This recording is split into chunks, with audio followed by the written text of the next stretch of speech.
Coming up on the SBS On The Money podcast, what's really driving inflation? Software shares slide. We take a close look at the outlook for precious metals. All of that and more next.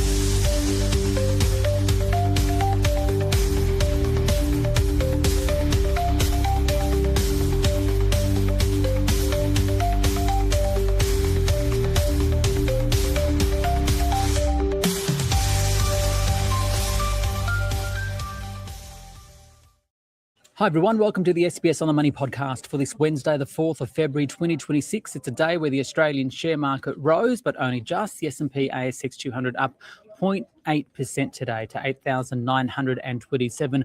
We'll have the details with Damien Boey from Wilson Asset Management in a few moments. But first, we're going to take a closer look at what is actually driving inflation. The RBA's decision to lift interest rates yesterday for the first time in 2 years, it pointed to a material pickup in inflationary pressures in the second half of the year. So who is to blame? Is it the government? Well, here's what Treasurer Jim Chalmers had to say in question time earlier today. There are a range of views about this. AMP, government spending has peaked. The growth in government spending is going to add less to inflation. The Commonwealth Bank, the public sector's contribution to growth has eased significantly. Westpac, public sector demand growth is slowing and indeed was negative over the first half of 2025. Even this morning, Mr Speaker, Access Economics made the point that public spending is not the driver of the uptick in inflation that we saw towards the end of last year and represented in last week's inflation numbers. Now, Mr Speaker, if the Shadow Treasurer doesn't want to take the word of those economists, then I refer him again to the comments of the Reserve Bank Governor yesterday in the media release, in the Statement on Monetary Policy, in the press conference itself.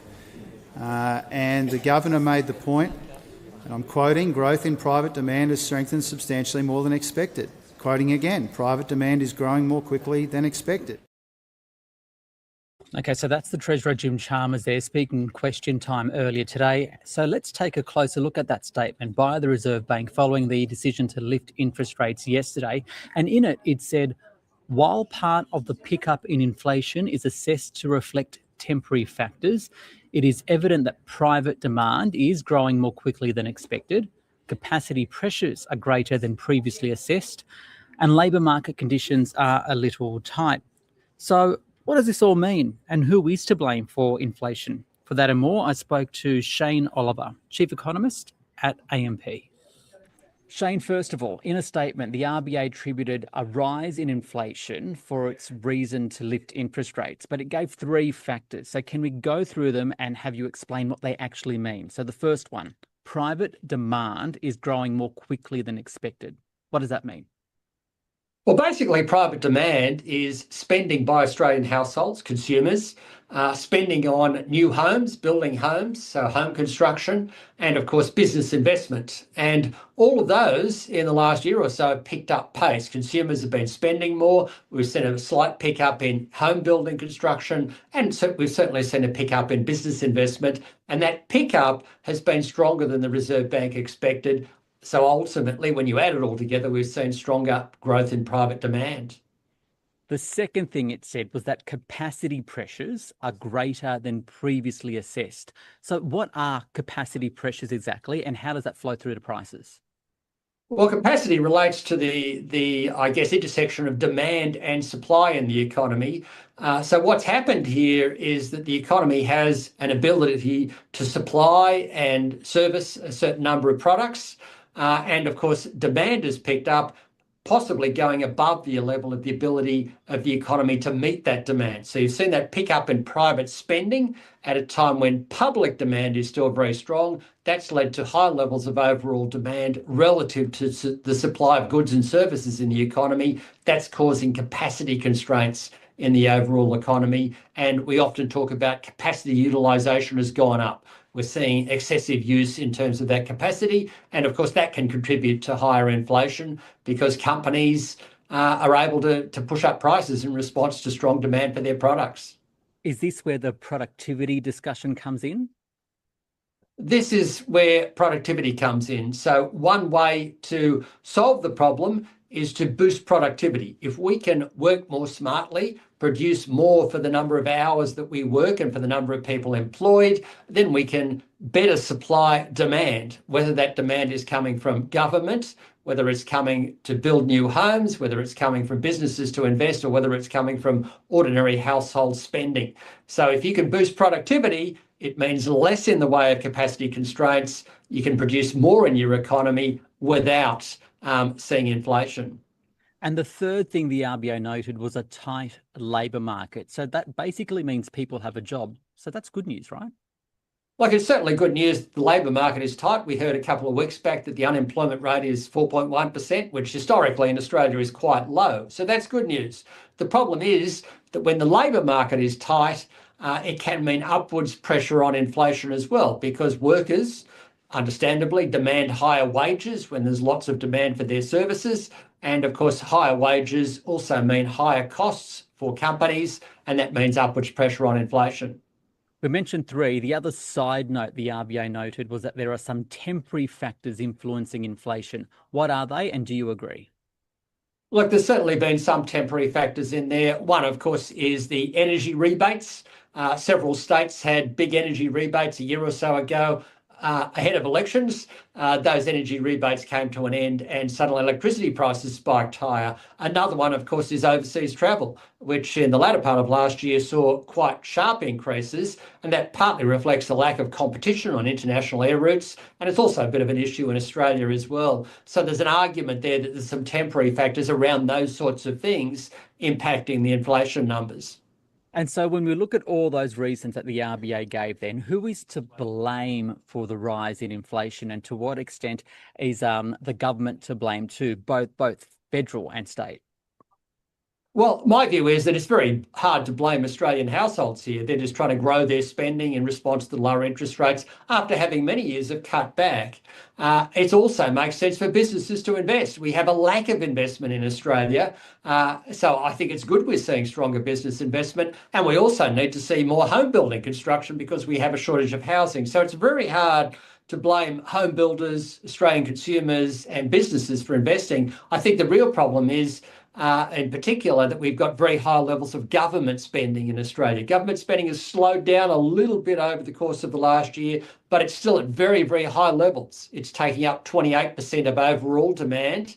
And of course, when that's the case, if private demand picks up, it has to compete with the public sector for resources and puts pressure on prices. So I think if one sector is to blame, it's really the government sector in Australia. Government spending is simply too high.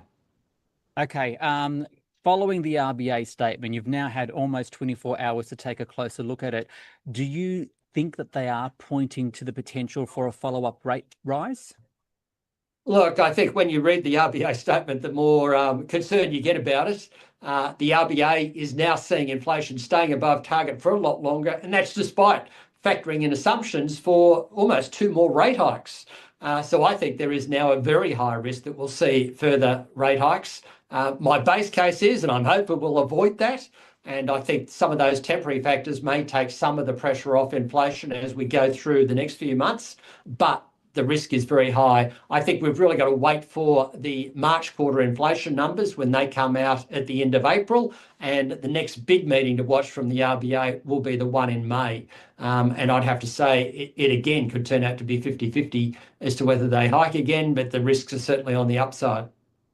And finally, what's the significance of the RBA lifting rates when the rest of the world are either cutting rates or at least keeping them on hold?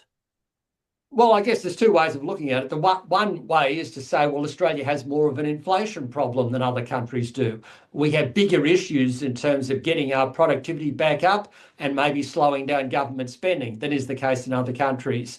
I guess another way to look at it is maybe the RBA has acted a bit too early here, maybe if they wait a little bit longer, then inflation will come back down. And we've seen a little bit of that in other countries around the world, in the UK, in Canada, to some degree in the US, although they've been affected by tariffs.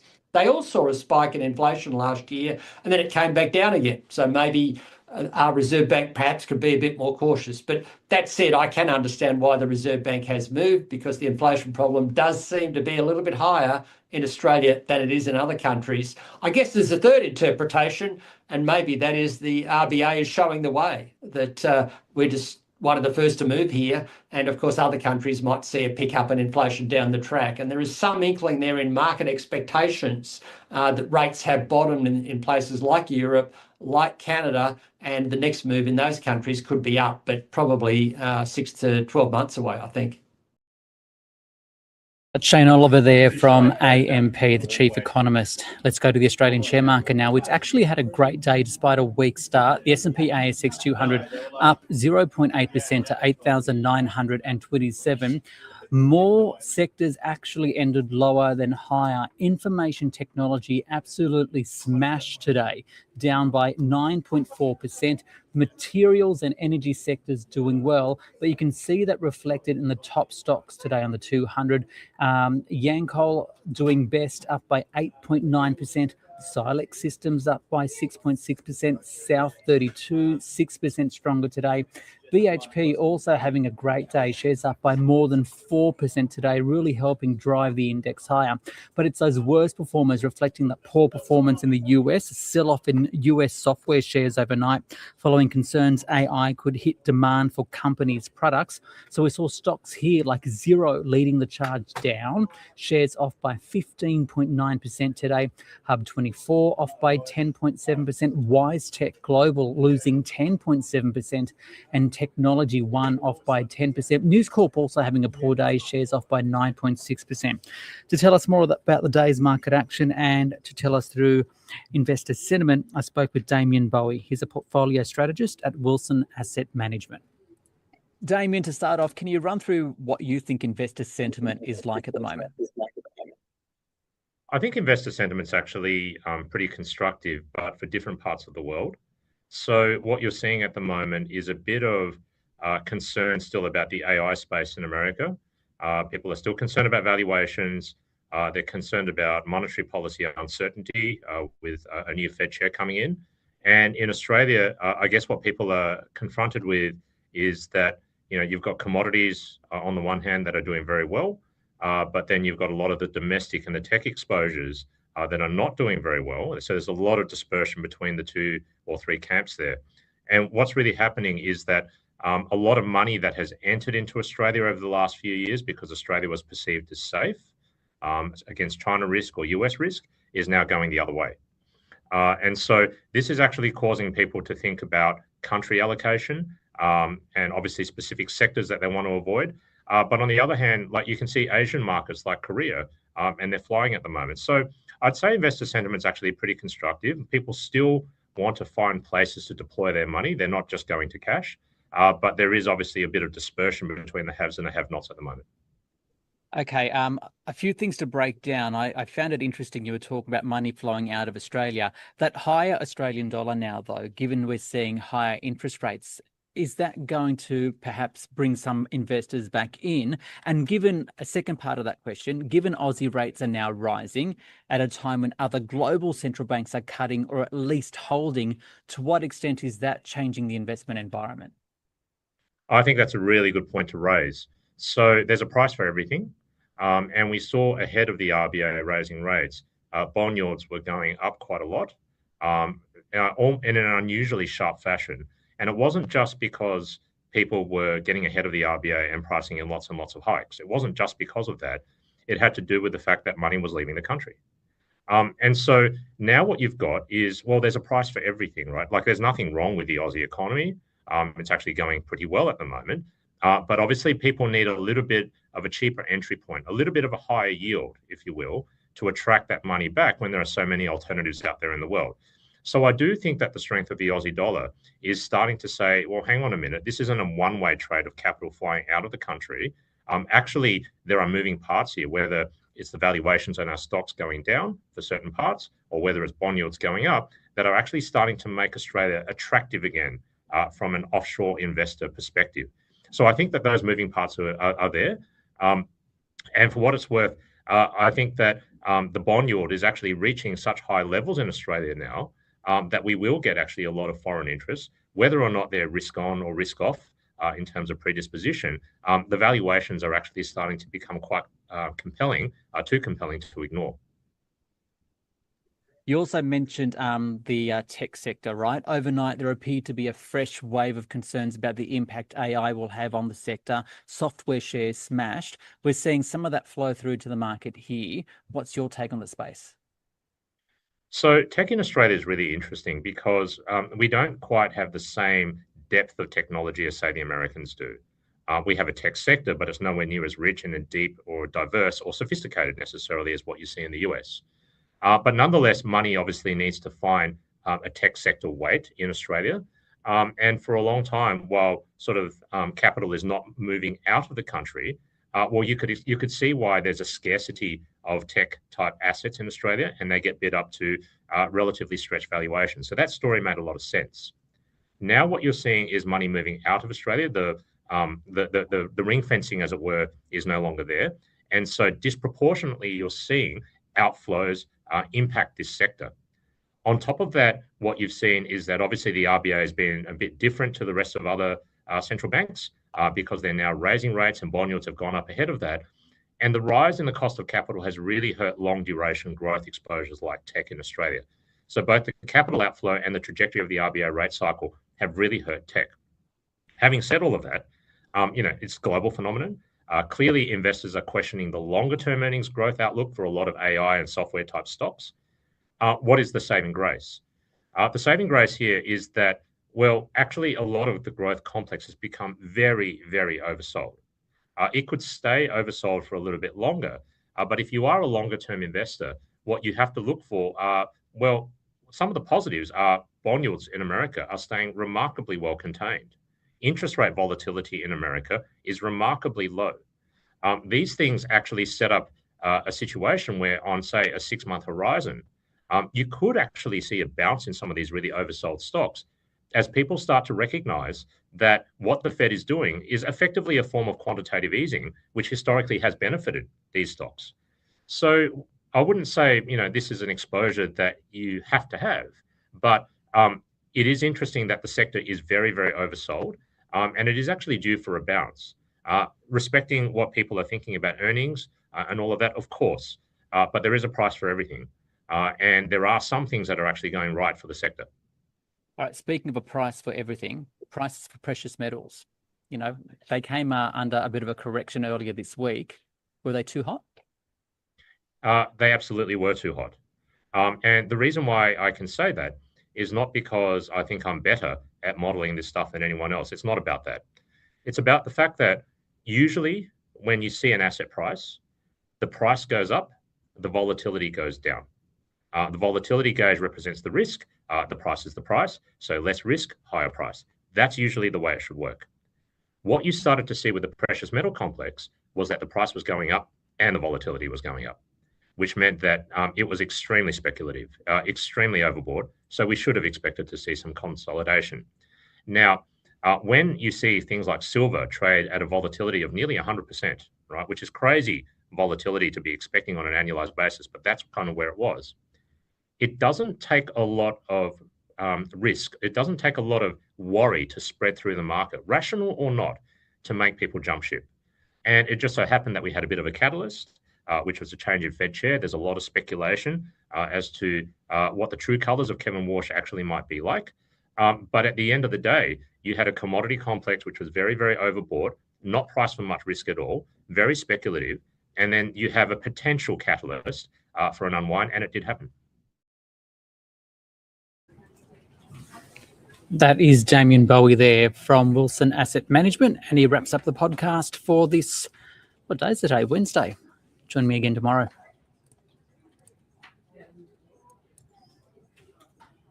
This SBS on the Money podcast is provided for informational purposes only and should not be understood as constituting advice or a recommendation. It is not personal advice and it does not consider your personal circumstances or objectives. You should contact a licensed professional before making any financial decision.